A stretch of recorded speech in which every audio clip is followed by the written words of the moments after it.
Yo, welcome back to the channel. 2024 baby, new year, fresh start. Hopefully everyone's had a good Chrissy and New Year. Today's topic is, should you buy the R1? Is the R1 too much for the street?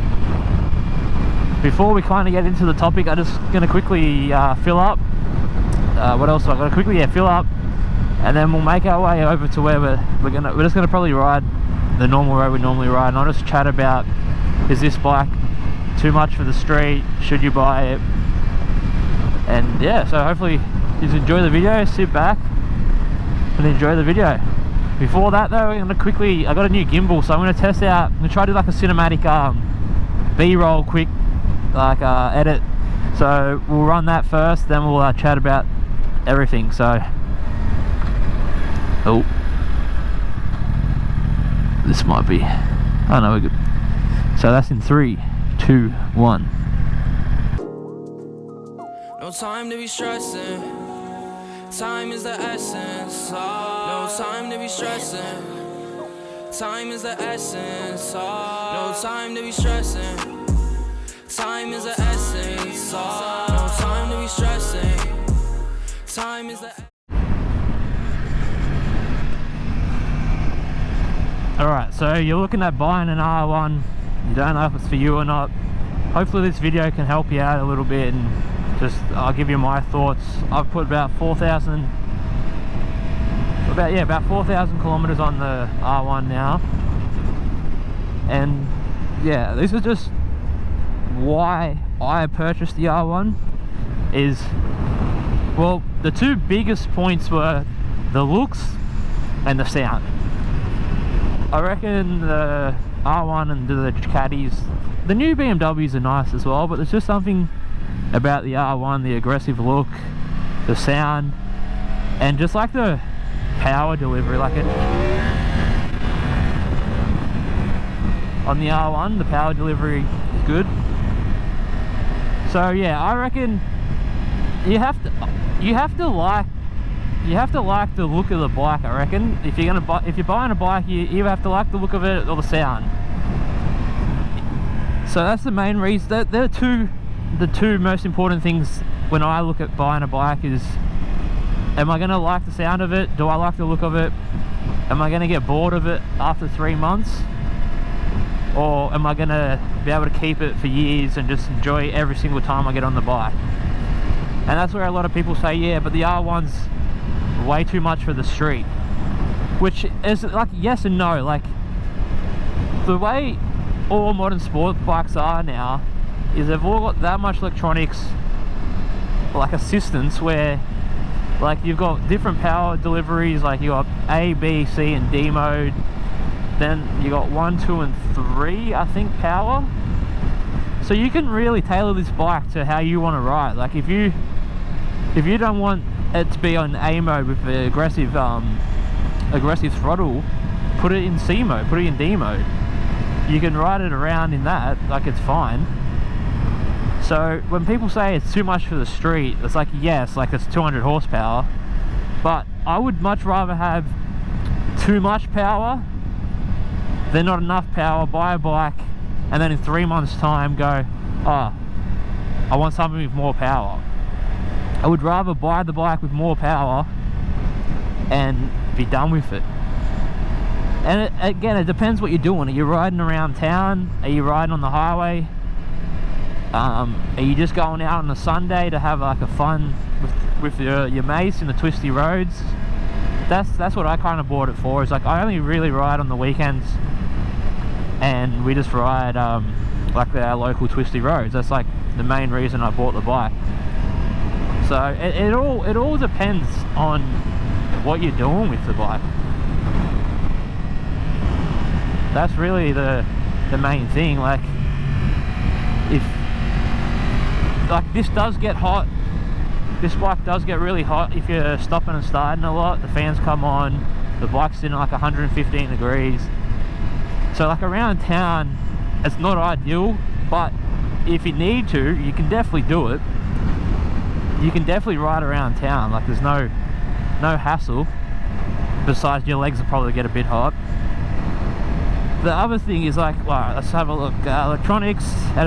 This bike, when you ride a bike, how does it make you feel?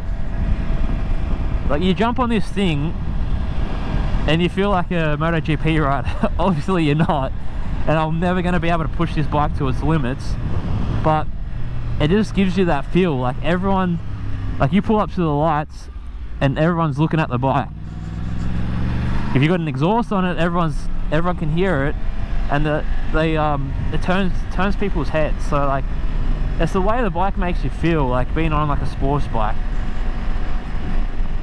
And you have to, I guess you have to experience for yourself. Like, take one out for a test ride. Go to your local dealership and test ride one. What else we got? What else? The looks, the sound. I would suggest this bike for people that are doing track days or going out in the twisty roads on a Sunday, like a weekend warrior. That's basically myself. We go out every Sunday and just ride. That's where all my kilometers normally come from, is just Sunday riding in the twisties. You can obviously take this on the highway, you're gonna be fine. Like, it weighs 201 kilos. You're not getting blown around, and you got in 6th gear, I think you're pulling close to 300 kilometers an hour, which is ridiculous. But yeah, I would suggest this bike to people that are like weekend warriors.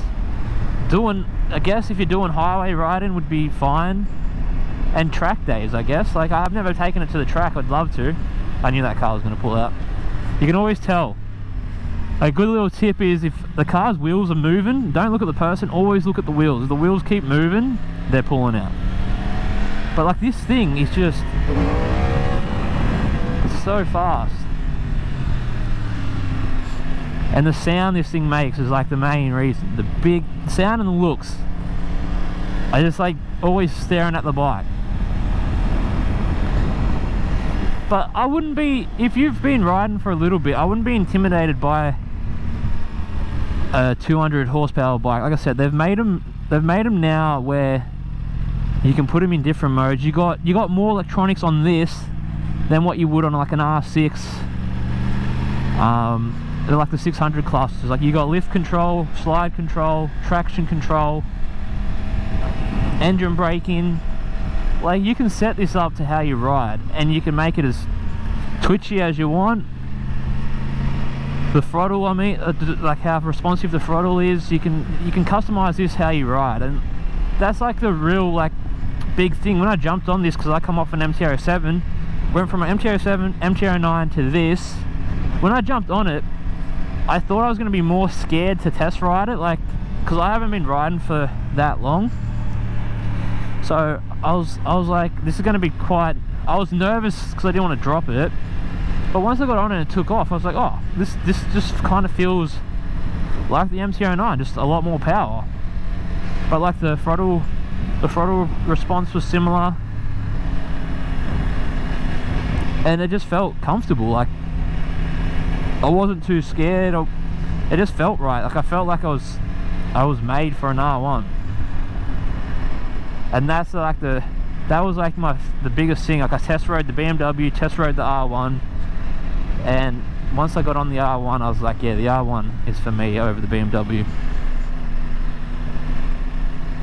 I just find like the BMW doesn't have as much character. Like, where this, like, you're on the throttle and you're going straight off the throttle, you're going. Where the BMW takes a little bit longer for the power to start to kick in, where like you're going to be top end, which is like, it depends. Like, again, if you're like on the twisty road, you'd be in first gear and you're getting most of the power towards the top of the rev range, so it's not bad. But like, that's when you're going to really start seeing the BMW pull away from the R1. So I just found like the R1 was more enjoyable, more fun to ride, had a bit more character. You can feel when you're changing the quick shifter, like, you get a little bit of a jolt forward. Downshifts are pretty smooth. BMW wise, you change gears and you don't even know you're changing gears. So that's the main reason that I would buy a bike, is I would always make sure the looks and the sound isn't too bad, but like, you always want the looks to be really, really nice. Like, I always buy a bike that I'm gonna be able to, I will keep for a while because I like the look of it. I will sacrifice not having a fuel gauge, being lent over the bike. Like, I will sacrifice that and have a really nice looking bike, because I ride on the weekends only basically. But if you're commuting, you might want to think of something else. But hopefully this has helped. Oh, the other thing is, insurance on this is very expensive. I thought I got quoted $1,000, it ended up being $2,000. So yeah, that's the other stuff you got to keep in mind. The insurances are going to be more expensive. I think mine come in at like $1,900. I could get it cheaper from someone else, a little bit cheaper, a couple $100, but I just left it because I've got everything through the same company. So yeah, keep that in mind. Insurances are expensive on the sports bike.